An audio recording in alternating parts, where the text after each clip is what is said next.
자, 황기식의 국제시장 국제뉴스 정리해드리겠습니다. 동아대 국제전문대학원 황기식 교수 함께합니다. 어서 오십시오. 안녕하십니까. 자, 미국 대선이 일주일 앞으로 다가왔습니다. 야, 이거 정말 마지막 남은 변수 뭐 여러 군데에서 막 여론조사도 나오고 진짜 얼마 안 남은 것 같아요. 정말 일주일 남았네요. 11월 3일이니까 다음 주 화요일입니다. 딱 일주일 남기고 정리해드려야겠습니다. 예. 지금 여러 서구 쪽의 언론을 다 보거나 주요 뉴스를 분석해봐도 한마디로 설명할 수 있을 것 같습니다. 앞서가고 있다. 그러나 왠지 불안하다. 다 이렇게 제가 드리는 말씀이 아니고요. 예, 예. 다 그렇게 이제 분석을 하고 있습니다.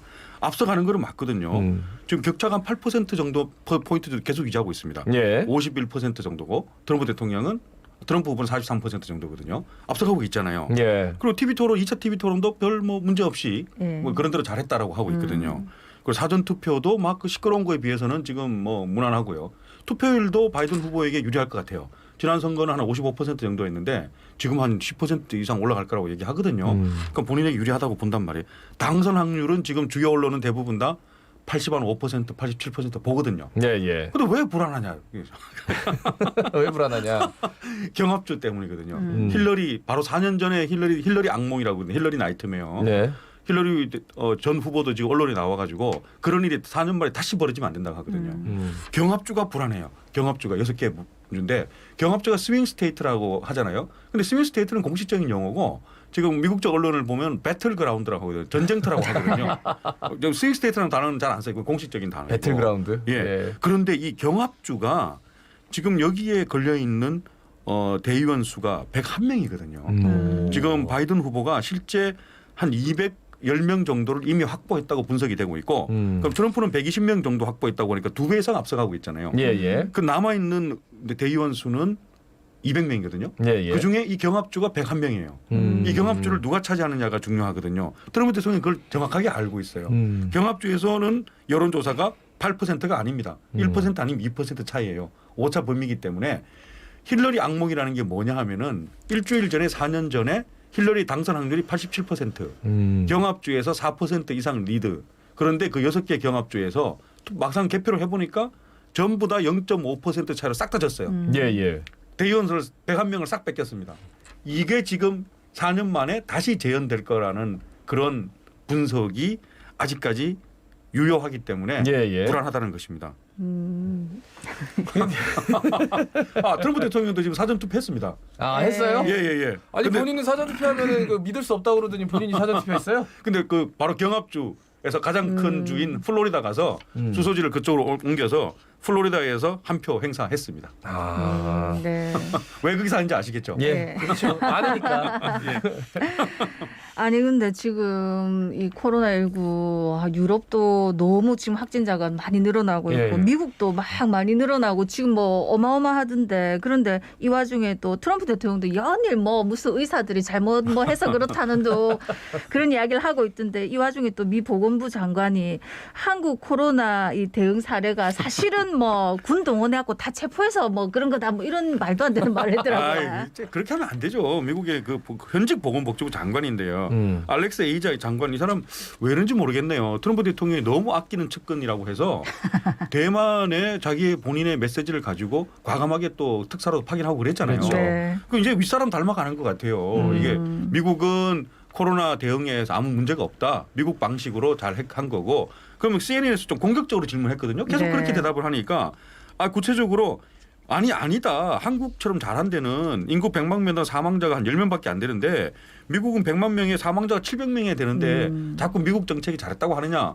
그랬더니만 그 약간 공격적이긴 했어요. 예, 예. 그런데 거기에 대해서 한국 얘기하는 거냐. 우리는 그렇게 할 수 없다. 한국은 접촉자들 모두를 다 군대하고 경찰을 동원해서 전부 체포했다. 우리 미국도 그렇게 하길 바라느냐. 그래서 한국은 한국 문화나 그런 법 체계에서 가능한 후진적인 폭력적인 정책이고 우리 선진국 미국은 그런 정책을 실시할 생각도 없다라고 얘기했거든요. 예, 예. 이게 맞는 얘기입니까? 아이고 참. 팩트 체크부터 하면요. 아닙니다. 방역 수칙을 제대로 지키고 있냐를 위해서 경찰력을 사용해서 도와준 거고 이런 비상시국에 어떤 군 의료 인력은 투입하는 것이 맞잖아요. 예, 예. 그것이 사실인 거고요.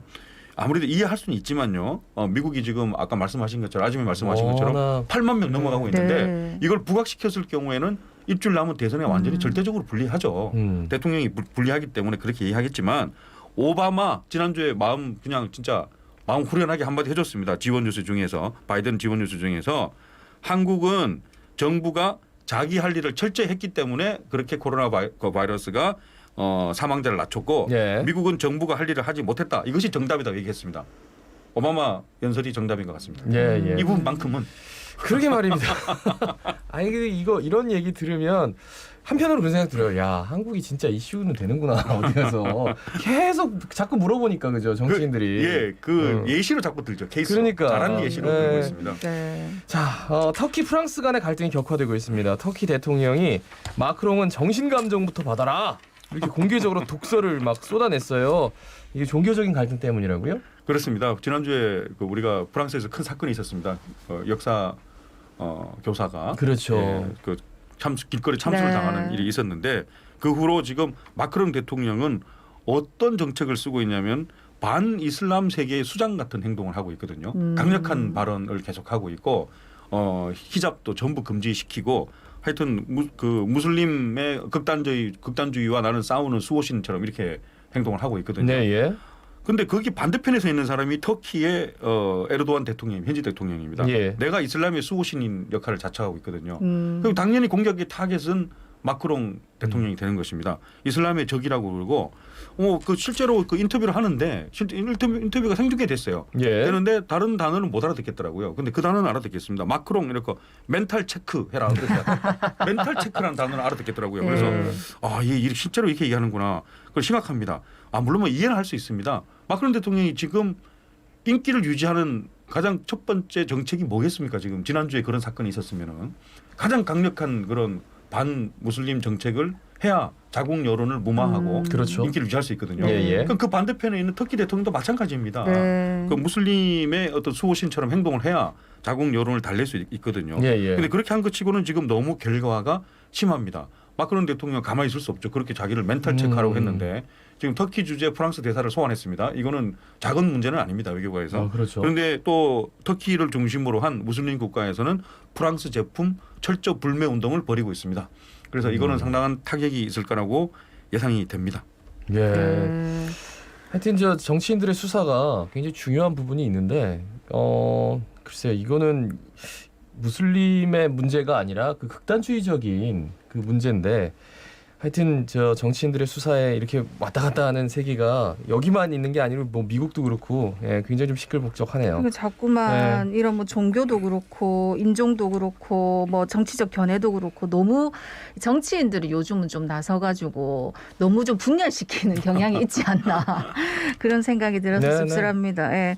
자, 이번에는 또 이 분열이네. 세계무역기구 WTO 수장선거 우리 유명희 후보지에 지지 놓고 지금 유럽이 동서로 또 분화 중이라면서요. 저는 미국 대통령 선거도 궁금하지만 예. 우리 유명희 후보가 세계무역기구 그렇죠. WTO의 수장이 정말 사무총장이 되느냐 이 선거도 정말 궁금해요. 네네. 네.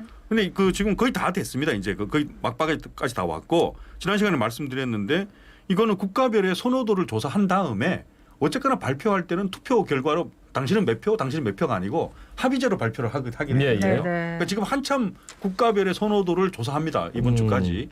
그런데 어디가 가장 중요하냐면 미국, 중국 표도 중요하지만 그래도 좀 캐스팅 보트 역할을 하는 건 늘 유럽 쪽이었잖아요. 그렇죠. 네. 그래서 유럽의 지금 표가 중요한데 그래서 유명희 후보가 계속 지금 서유럽 쪽에 가 있거든요. 왜 동유럽 쪽으로 안 가고 물론 그 시장이 크지만 서유럽 쪽에 가 있냐 했더니만은 지금 유럽이 막판 의견 조율 과정을 거치고 있는데 독일을 비롯한 프랑스 좀 이렇게 힘이 있어 보이는 그런 국가들은 상대 후보 나이지리아의 응고지 후보를 좀 지지하고 있다는 분석이에요. 오. 그런데 그 반대로 또 표에 있어서는 무시할 수 없는 동유럽 국가들 체코나 슬로바키아 같은 동유럽 그 경제 성장 국가들은 유명희 후보를 지지하고 있거든요. 예. 그래서 지금 그쪽 언론들을 분석해 보면은 유럽이 반으로 나눠졌다. 동쪽은 서쪽은 응고지 이렇게 해서 지금 나눠지고 있습니다. 이해할 수는 있습니다. 서쪽은 뭐 대부분 다 아프리카를 식민지를 또 경험한 나라들이고 경제적으로 지금도 많이 유대감이 있고 동유럽은 우리 한국 후보를 지지하는 이유가 또 다 있거든요. 그 현대자동차나 기아자동차 생산 공장들이 우리는 유럽 생산 공장 이렇게 얘기하잖아요. 네. 막상 가보면은 다 전부 다 동유럽에 동유럽에 있죠. 있습니다. 예, 예. 서유럽에 있던 공장들도 동유럽으로 다 옮겼습니다. 예, 그래서 예. 동유럽하고 사우스 코리아, 한국하고의 경제적인 유대 관계는 상당히 좀 높다고 볼 수 있거든요. 그래서 유럽이 세계 무역기구 수장 선거 유명희를 놓고 동유럽은 유명희, 서유럽은 은고지 이렇게 분열되고 있는데 서유럽도 곧 유명희 후보 지지로 돌아설 거라고 저는 개인적으로 기대하고 있습니다. 근데 이게 저 수장이 어떻게 뽑히는 건지 그냥 단순히 1국가 1투표 이건 아닐 거 아니에요? 어떻게 그렇습니다. 지금 이번 주까지 국가별로 선호도를 조사를 해서 예. WTO에서 다 의견 일치 과정을 거치도록 되어 있습니다. 아, 의견 일치를 다 해야 되는 네네. 거죠? 네. 그래서 EU는 한 목소리를 내도록 지금 사전 예고되어 있습니다. EU 27개 국가가. 아, 이게 참 설득을 해야 되는군요. 아, 좀 그래서 자꾸 서유럽으로 가신다. 예, 그렇습니다. 예. 예, 그다음에 이제 후쿠시마 원전 오염수 해양 방류 일단 연기하기로는 발표를 했는데 와, 요것도 진짜 이 진짜 자기도 피해 보는 거 아닙니까 결국? 이거 안 됩니다. 안 됩니다. 예. 원래 내일 또 발표하기로 되어 있었는데 반대가 심하게 죄송합니다. 예. 연기한다고 하는데 연기도 결국 11월이에요. 그렇죠. 한 달 연기한다는 거니까 이거 알아야 됩니다. 오염수라는 표현을 쓰지 말고 처리수라는 표현을 쓰자고 하던데 오염수 맞잖아요. 네. 아무리 처리를 해본들 오염수 맞잖아요. 그렇죠. 그래서 그 일본 쪽의 언론을 보니까 일본 언론은 반드시 정부 정책을 해양 방류한다는 정부 정책을 지지하는 쪽은 아니에요. 그 일본 언론인들, 일본 그 어업인들의 목소리를 그런 대로 잘 반영을 해주던데 네, 예. 일본 어업인 목소리 잘 들어야 됩니다. 우리 한국 어업인이 아니고 일본 어업인이 그렇게 처리수라고 안전하다고 주장한다면은 도쿄에 가서 먼저 버리라고 하는 거거든요. 도쿄에 가서 동경에 가서 네네. 후쿠시마에서 버리지 말고. 그래서 일본 국내 여론의 여론조사가 반대가 50% 이상이고 주변국들 한국과 중국의 반대도 지금 극심하고 있습니다. 이렇게 국내 여론도 찬성하지 않고 주변국들도 찬성하지 않는데 이걸 스가 신행정부가 한 달 내에 강제 집행을 결정한다면은 이것은 과연 어떤 지지를 얻어낼 수 있을지 저는 개인적으로는 미지수입니다. 예. 근데 반대가 50%밖에 안 된다는 게 50% 이상밖에 안 된다는 게 아니 이게 더 놀랍습니다. 말도 안 되는 게 안전 처리수라고 부르라고 해놓고 자기들 왜 어업인들한테 배 보상 먼저 왜 합니까? 그렇죠. 피해가 없다면서 왜 하는지. 아유 정말. 그런데 사람들이 이런 얘기 하더라고요. 이번 기회를 통해 가지고 일본 어업인들한테 적극 응원을 하겠다 이런 얘기를 하더라고요. 그렇죠. 일본 어업인들 화이팅입니다. 예. 아유, 자, 오늘 말씀 여기까지 듣겠습니다. 고맙습니다. 고맙습니다. 네, 고맙습니다. 지금까지 동아대 국제전문대학원 황기식 교수였습니다. 한지민 씨가 선택한 자동차 보험은